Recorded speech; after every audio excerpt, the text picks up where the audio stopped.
Hey guys, I hope you're having a fantastic day. Thank you so much for joining me. Today is Thursday, January 21st. Oh my goodness, so things have been a little bit crazy. When I last vlogged, I had just went into an anaphylactic type reaction. Thankfully, I did not need to use epinephrine. I did not need to go to the ER, which is ideal at the moment, especially with the coronavirus. It really is a catch-22 and very difficult for somebody with mast cell activation syndrome and other chronic illnesses that could require frequent emergency trips due to, the severity of things. And then, you can't always go to the ER right now. It's just not safe and it's not ideal. So many doctors are trying to help us, manage stuff at home. But it's just so many levels of crazy, if I'm honest with you. Thankfully, though, right now I do have a vial of IV Benadryl on hand for Remicade reactions. So that's definitely a good thing. And that also lets me know that my pharmacy can supply IV Benadryl if we need it down the road as a mast cell activation syndrome treatment. So, with all that being said, I was up basically all night after the reaction due to taking Solumedrol, which is a type of steroid. Steroids are known to keep people up, so I was not super shocked, to be honest with you. Sometimes, when I go into adrenal crises and anaphylactic reactions, obviously your body is super tired, but there are a lot of times that I just don't sleep afterwards.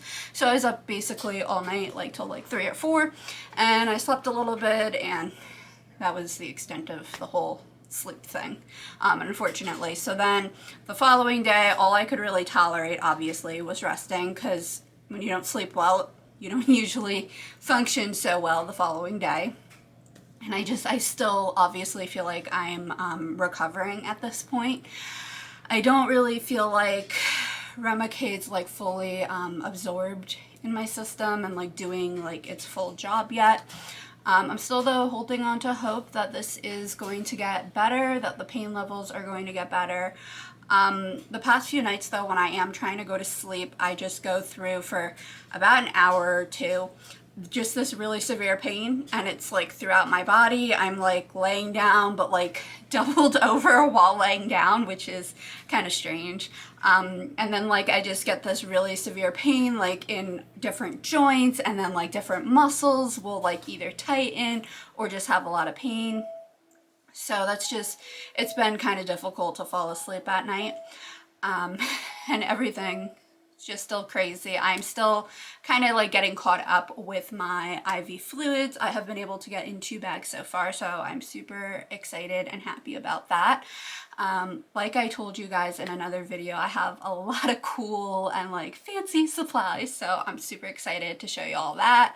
I have a brand new pump, which I'll show you, I guess maybe if not tomorrow, then the next time I vlog after that, because the pump is downstairs.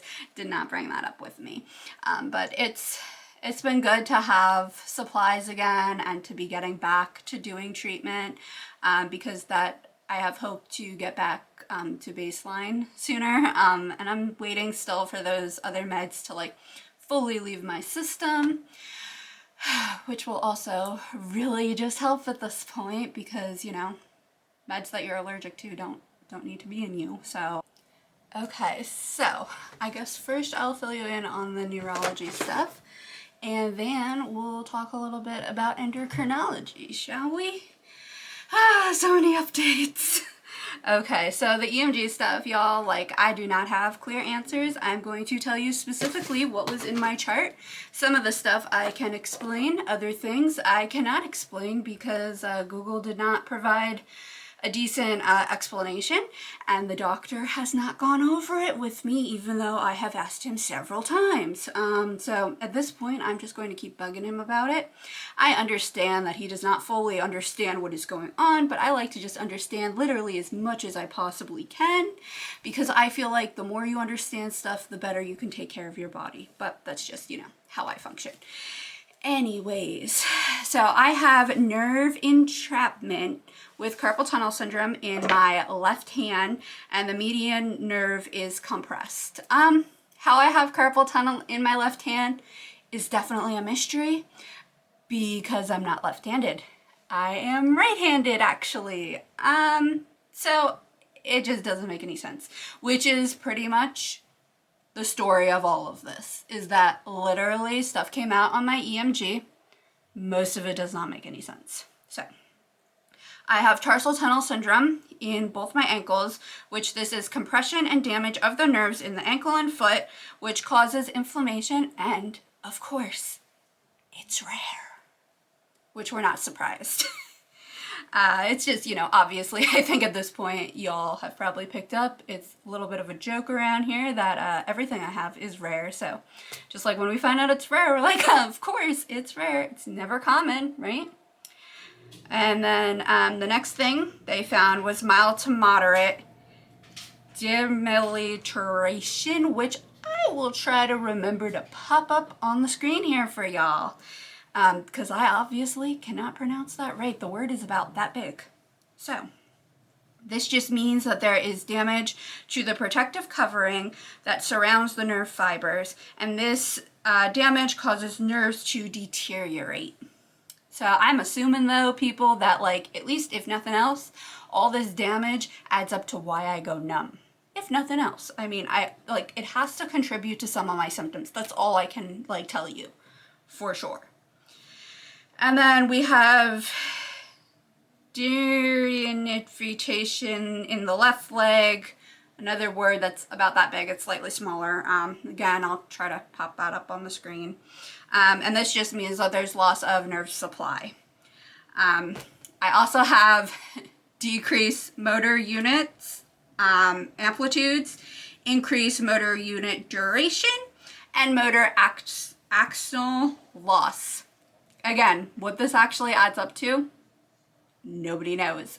So basically, in my own research, I was able to figure out that we're still going in two major directions, which would be a muscle type progressive thing or like a nerve type disorder. Those things were already both on the table, so we did not narrow things down any further than they were, unfortunately. So like, just to give you a better idea of like what in the world like those things even mean, because again, they're very big umbrella terms. A specific example, and please don't like take this the wrong way, I am not saying that I have either of these things, but these are the examples that I know people are familiar with, and this way you could see, oh, okay, like this way you know like what I'm talking about and like what type of symptoms each thing like gives, because I do have symptoms from both things. Hopefully that makes sense. So the one avenue that they're going down is like almost an MS. So most people know, you know, what MS is. It's an autoimmune disease that affects your nervous system. That's the very, very, very, very basic gist. I'm giving very, very basic gist here. And then the other direction that we're going in at the same time is like an ALS, which is like a progressive muscle disease, or like, I know the other one, SMA, I believe is the other one that's more like well known, I feel like.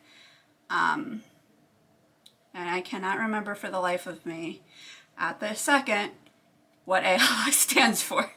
Oh my goodness. That's embarrassing. I swear I know this stuff. Let me look that up really quick. Okay, so I did look that up. It is also known as Lou Gehrig's disease. I cannot believe that I forgot that, because I know that I know that I know it. But, you know, brain fog, unfortunately. So there were a couple other things that they had found out, which is a myopathic process. Myopathy. I believe that's how you say it.